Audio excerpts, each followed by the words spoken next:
Hello, everybody. Talking to you today about the New York Attorney General targeting supplements. And you know that situation has been all over the news right here. And this is, of course, about the botanicals and whether or not there are adulterants in those or if the label claims are not representing what's inside the situation. Now, this is a universal issue, and it may be being politicized targeting dietary supplements. It may not. That's yet to be revealed. But what is important here is that whether food or oils like olive oil or perhaps spices and supplements and drugs and generic drugs, it is if there is going to be litigation, if there's going to be a process to be applied, we need to do this at large for all the different types of substances that are consumed. And so while there's all this major media on this issue, you notice nothing is being said about refined sugar. You notice that, which is deadly. And of course, Professor Yudkin, John Yudkin, Emeritus Professor at London's King's College, who wrote the book Sweet and Dangerous, said if the same principles that were applied for saccharin or cyclamates would be applied to refined sugar, it would have been prohibited precipitously in the 70s or earlier. So it's always skewed, it seems, based on an agenda. And if there's real interest in the public health sector, why aren't the state's attorneys doing anything about the massive overconsumption of refined sugar? NutraSweet, saccharin has come back for a new life, and coal tar dyes, which are decided carcinogens. So it has been decided that what has been discovered, while inappropriate, it appears, is not exceedingly dangerous. There is the issue apparently of peanut. People do need to be aware of that. There is the issue of wheat for those who are gluten intolerant.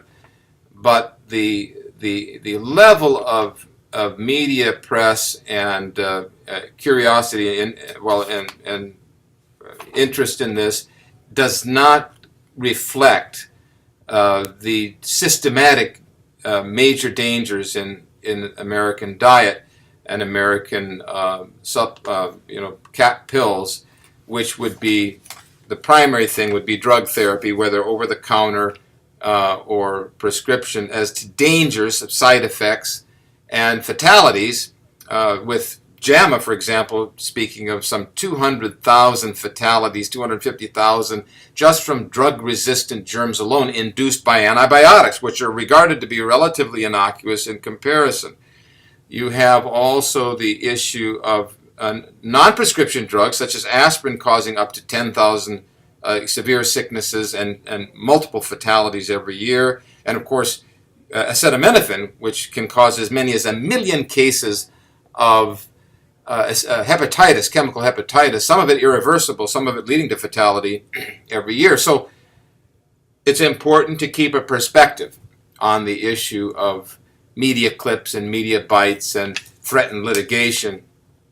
If this is a matter of state litigation against companies and distribution outlets, then come on, fair play. Anyone who sells acetaminophen or aspirin or codeine-based cough medicines, which killed some children and were withdrawn, the same kind of public or state official pressure is not being put or discussion is not being had. So let us discuss it here. If we're going to deal with concerns to the public health, then it should start with those substances where people unwittingly or unknowingly, or perhaps with full knowledge, are causing themselves to suffer premature death, kidney failure, and organ failure from things like acetaminophen, indomethacin, Motrin's class drugs, and what have you. And aspirin itself, which can cause quite a bit of issue, including intestinal bleeds, as well as kidney failure, and certainly hearing loss, permanent hearing loss. So we must address this systematically if it's going to be addressed in this way, and if we're going to deal with lawyers and lawsuits, it's beyond comprehension. In California, the same thing is in respect to lead. Well, lead's not good, but there's naturally occurring lead, and if you're going to target supplements and induce companies to pay out money and fines and so forth, then certainly the chemical companies who are producing lead-contaminated neighborhoods and have done so for decades, then what about that? Where people are dying from not background lead that's in herbs or plants which tend to trap this substance, but actual lead contamination from industrial production leading to deaths of infants and leading to destruction of tissue, bone, and depression and memory. I mean, leading to hardcore, provable damage to the human population. Even so, I have some revelations to make about potential diluting of quality. When I was overseas, I was with some villagers in the Mediterranean, and in this whole thing about the oregano, as I was writing the book, The Cure is in the Cupboard, and I noticed in their warehouse about, 20 very big bags of oregano, apparently. So I said, I want to taste it. Well, they had one bag set aside in the front. I want to taste it because I want to get this distilled into oil. This would be a good thing. This should be made available.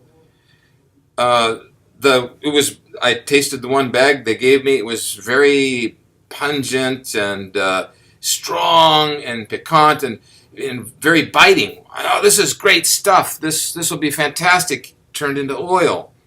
Let me taste the other bags. Oh no, just this one, doctor. Americans are just too persistent, right? I want to taste the other bags. They looked at each other, the village chief, back and forth, the other guys. Let me try. So I got into those bags. I said, why? There's no taste. There's nothing here. What is this? There's nothing here. I don't want this. Well, doctor, it's competitive pressures. What? Well, the spice business. We take, those are leaves. Leaves? Yes, they're leaves of sumac trees. The sumac bush, well, at least it's not poison. No, it's not poisonous or anything. It's healthy, but we have to cut the oregano 9 or 12 parts to 1, And sometimes what we do, and you may have noticed this, you see that pile over there? The pile on the floor? Yeah, that pile is spent oregano after they steam distill. So you grind that up and put that in too? Yep, we do. Oh, so it's and then there's sawdust and cinnamon, and it's an issue. Cut costs and all this, which I would love to see this end. All this price-conscious, cost-cutting manipulation by suppliers. So I will update you some more about what's really happening there, and no apologies for anyone who manufactures something and puts something in that doesn't put it on the label or uses a filler. That said, I love the real thing, which is to pick the plant wild, and then you pick it, or you have the villagers pick it. It's the wild plant 100%, and then you buy it, or the company would buy it, bring it over, and then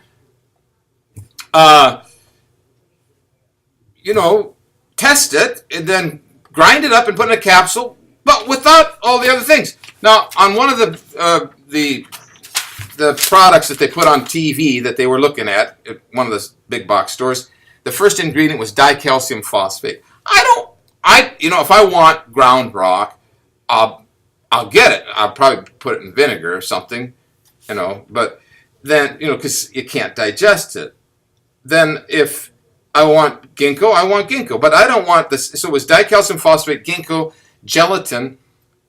What kind of gelatin? From the pigs or beef or fish. What? I mean, doesn't even maltodextrin from corn, GMO corn. I don't want any of it.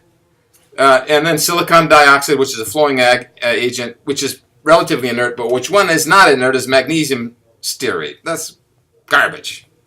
So we need quality, but we don't need a bunch of massive litigations. Just tell them to, if something's at issue and they're not representing the label, take it off the shelf, give people time. We don't need to spend millions of dollars and collect millions of dollars from relatively small companies with litigation.